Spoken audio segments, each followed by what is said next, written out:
পাঠশালা বন্ধ, বিদ্যালয় শিক্ষার্থীদের ভোট নেই, তাই পশ্চিমবঙ্গের সরকার তাদের সার্বিক কল্যাণের বিষয়ে বিশেষ ভাবিত নয়, এমন অভিযোগ হামেশাই শোনা যায়। অভিযোগটি যে আদৌ মিথ্যা নয়। সরকারি পোষিত স্কুলগুলির দৈনন্দিন পঠন-পাঠনের অবস্থা, শিক্ষক-ছাত্রের অনুপাত, স্কুল বাড়িগুলির হাল, মিড ডে মিলের বরাদ্দ তার প্রমাণ বহন করে। নির্বাচন তাতে আরো এক বাড়তি উপদ্রব স্বরূপ।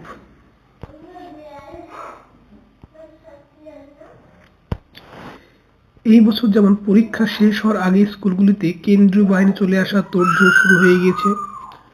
15ই মার্চের মধ্যে স্কুলগুলিতে বাহিনীর পৌঁছানোর কথা, অথচ উচ্চ মাধ্যমিকের প্র্যাকটিক্যাল পরীক্ষা এখন বাকি। এপ্রিলের গোড়ায় শুরু হওয়ার কথা স্কুলগুলির প্রথম পর্যায়ক্রমিক পরীক্ষা, সবেতেই আপাতত প্রশ্নচিহ্ন।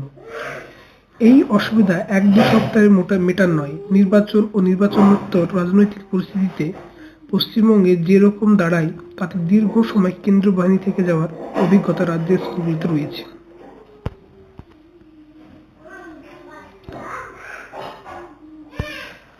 স্কুলগুলিতে দীর্ঘ সময় কেন্দ্রীয় বাহিনীকে থাকতে দেওয়ার সমস্যাটি দ্বিবিধ। প্রথমটি, দৈনন্দিন পঠন চালিয়ে যাওয়ার বাহিনীর উপস্থিতিতে যে কাজ নির্বিঘ্ন করা সম্ভব নয়।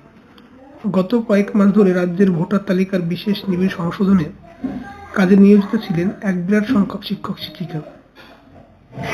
এই দায়িত্বপূর্ণ কাজের চাপে সহজবোধ্য কারণেই তাদের পক্ষে বিদ্যালয়ের পূর্ণ মনোযোগ দেওয়া সম্ভব হয়নি। ফলে ইতিমধ্যেই প্রবল ক্ষতিগ্রস্ত হয়েছে শ্রেণীকক্ষের পড়াশোনা। তার জের পুরোপুরি না কাটাতে নির্বাচনের ধাক্কা। সিলেবাস তবে শেষ হবে কোন উপায়ে?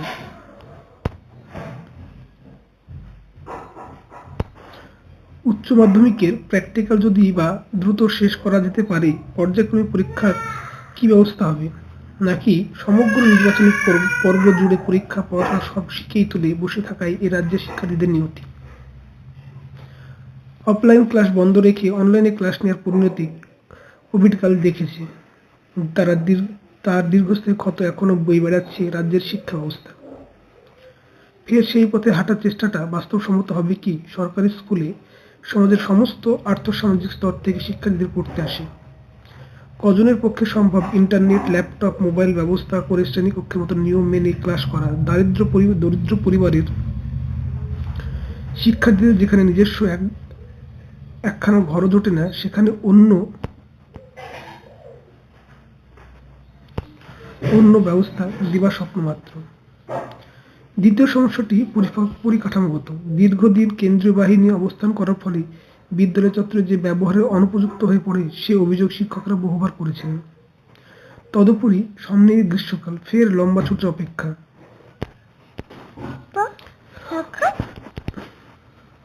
অবস্থা বর্তমানে এমন দাঁড়িয়েছে, বিদ্যালয়গুলিতে শিক্ষা দেওয়ার কাজটি চালিয়ে যাওয়া অসম্ভব হয়ে পড়েছে।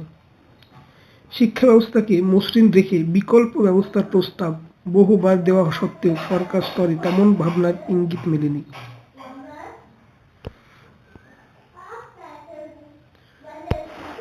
নির্বাচন কমিশন এ বিষয়ে রাজ্যের কোর্টে বল ঠেলে দায় ছেড়ে ফেলেছে।